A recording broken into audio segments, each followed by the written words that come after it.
کسی شخص کو تکلیف میں دیکھ کر اگر آپ کا دل پسیجتا نہیں ہے، آپ کے دل میں رقیق کسے کہتے ہیں؟ پتلا، رقیق مادہ پتلا، رقت قلب، دل میں نرمی پیدا ہو جائے. دل میں نرمی اگر پیدا نہیں ہوتی ہے تو پھر جان لیجئے، میں ایک بہت سخت بات کہنے لگا ہوں. ایک شخص عالم ہو سکتا ہے، مفتی ہو سکتا ہے، فقیہ ہو سکتا ہے، مفسر ہو سکتا ہے، محدث ہو سکتا ہے، عابد ہو سکتا ہے، زاہد ہو سکتا ہے، نیک نہیں ہو سکتا اگر انسانی ہمدردی کا مادہ اس کے دل میں نہیں. بات سمجھ لی آپ نے پوری؟ یہ ہے ترتیب کے اندر مضمر. نماز اور زکوٰۃ کا ذکر بعد میں، وَآتَ الْمَالَ عَلَىٰ حُبِّهِ ذَوِي الْقُرْبَىٰ وَالْيَتَامَىٰ وَالْمَسَاكِينَ وَابْنَ السَّبِيلِ وَالسَّائِلِينَ وَفِي الرِّقَابِ، یہ پہلے آ رہا ہے. اور آپ میں سے بہت سے حضرات کو یاد ہوگی چوتھے پارے کی پہلی آیت، جو اس معاملے میں یوں سمجھیے قول فیصل، لَن تَنَالُوا الْبِرَّ حَتَّىٰ تُنْفِقُوا مِمَّا تُحِبُّونَ. تم ہرگز نیکی کے مقام کو نہیں پہنچ سکتے جب تک خرچ نہ کرو اس میں سے جو تمہیں محبوب ہے. اگر آپ کا مال ایسا ہے جو دل سے اتر گیا ہے، کپڑے بوسیدہ ہو گئے ہیں دے دیے غریب کو، جوتے ٹوٹ گئے دے دیے کسی کو، یہ نہیں ہے، یہ نیکی نہیں ہے. نیکی کیا ہے؟ مما تحبون، جو تمہیں پسند ہو وہ مال.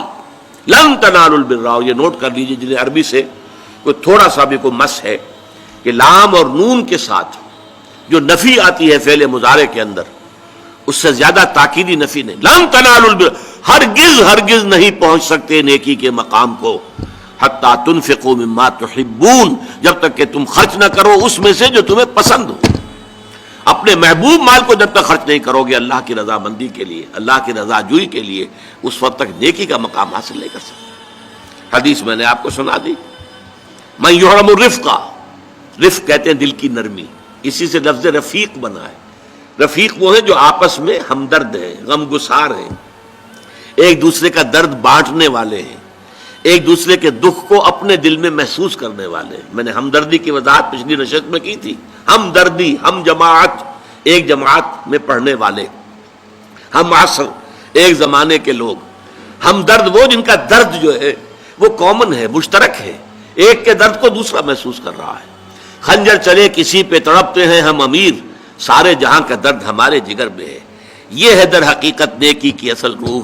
میں پھر دوہرا رہا ہوں، جس میں یہ نہیں ہے، جو بخیل ہے، جو کٹھور دل ہے، جو سخت دل ہے، وہ عابد ہو سکتا ہے، زاہد ہو سکتا ہے، مفسر ہو سکتا ہے، محدث ہو سکتا ہے، فقیہ ہو سکتا ہے، مفتی ہو سکتا ہے، لیکن نیک نہیں ہو سکتا. یہ قرآن کا فتویٰ ہے، لن تنالوا البر حتیٰ تنفقوا مما تحبون. پھر اس میں ایک بات اور نوٹ کیجئے، اس میں ترتیب بھی لازمی ہے. سب سے پہلا حقدار جو ہے آپ کے نیک سلوک کا وہ آپ کے قرابت دار ہیں. الاول فالاول، الاقرب فالاقرب. ہمیشہ قرآن مجید میں سب سے پہلے ذی القربیٰ، وآت ذی القربیٰ حقہ والمسکین وابن السبیل ولا تبذر تبذیرا. یہ بھی ہمارے منتخب نصاب کی آیت ہے سورہ بنی اسرائیل کی. اور تم حق ادا کرو جو ذی القربیٰ ہیں، قرابت دار ہیں، رشتہ دار ہیں. یہ خاص طور پر بات کیوں کہی جاتی ہے؟ عام طور پر قرابت داروں میں، قریبی رشتہ داروں میں شکر رنجیاں ہوتی ہیں. اب فلاں جو ہے، فرض کیجئے کہ کوئی چھوٹا بھائی فوت ہو گیا یا بڑا بھائی فوت ہو گیا ہے. اب دوسرا بھائی جو ہے اچھا ہے، جو فوت شدہ بھائی ہے اس کے حالات اب خراب ہیں، بیوہ ہے، بچے ہیں، کوئی ذریعہ معاش نہیں ہے. اور یہ شخص جو ہے وہ صاحب ثروت ہے، صاحب دولت ہے. یہ اوروں کو تو خیرات دے گا، اپنے یتیم بھانجا اور بتیوں کو نہیں دے گا. کیوں؟ انہوں نے یہ کیا تھا، انہوں نے یہ کیا تھا، انہوں نے فلاں وقت یہ کہہ دیا تھا، وہ بھابھی نے فلاں وقت جو ہے میرے ساتھ یہ معاملہ کیا تھا. اس حوالے سے شکر رنجیوں کی وجہ سے ان کو چھوڑ کر دور دراز جا کر ریوڑیاں بانٹی جائیں گی، لیکن جو اصل حقدار ہیں ان کو چھوڑ دیا جائے. اس کا تجزیہ کیجئے. اس کا مطلب ہے یہ اللہ کے لیے نہیں دیا جا رہا. اگر اللہ کا جذبہ ہو اللہ کو راضی کرنا تو پھر تو دیکھو کہ اللہ نے سب سے پہلا حقدار کس کو بنایا. پھر تو دیکھنا ہوگا ترتیب اللہ کی. اللہ کی ترتیب میں تو آت المال علی حبہ ذوی القربیٰ، ذوی القربیٰ سب سے پہلے ہے. اس کے بعد یتامہ ہے، مساکین ہے، وابن السبیل ہے، والسائلین ہے، وفی الرقاب ہے، لیکن اولین جو ہے ذی القربیٰ ہے.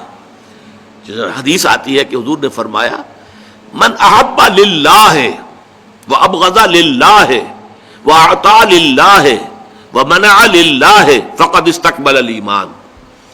جس نے اگر کسی سے محبت کی تو اللہ کے لیے محبت کی، کہ اللہ کو پسند ہے کہ اس سے محبت کی جائے، اور کسی سے بغض اور عداوت رکھی تو وہ بھی اس لیے کہ اللہ کو پسند ہے کہ اس سے بغض رکھا جائے، اور اگر کسی کو کچھ دیا تو اس لیے کہ اللہ کو اس کا دینا پسند ہے، اور کسی سے کچھ روکا تو اس لیے روکا کہ اللہ کو اس کا روکنا پسند ہے. یعنی انسان کے تمام اعمال کا اصل موٹو جو ہے وہ ذات باری تعالی اور اس کے احکام اور اس کی پسند اس کی ناپسند بن جائے. اگر یہ ہو جائے من احب للہ ہے، وابغض للہ ہے، واعطى للہ ہے، ومنع للہ ہے، فقد استکمل الایمان. تو ایسے شخص نے تو اپنے ایمان کی تکمیل کر لی. یہ کمال ایمان کا مقام ہے.